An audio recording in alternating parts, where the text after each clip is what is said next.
Yung mga ka-FFCD, dito tayo ngayon sa Dagupan, Pangasinan. Ayan. Dito yung ano nila, no? Fresh na seafoods. Radeng 300 na lang isang kilo. Tayo dun. Okay. Ha? Dito ka niya na eh. Ano? Grabe yun.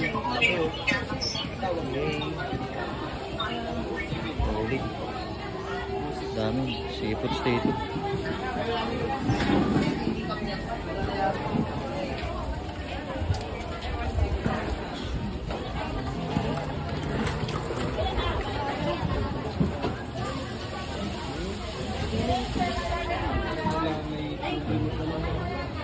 Fresh pusit. 220 lang. Malaki.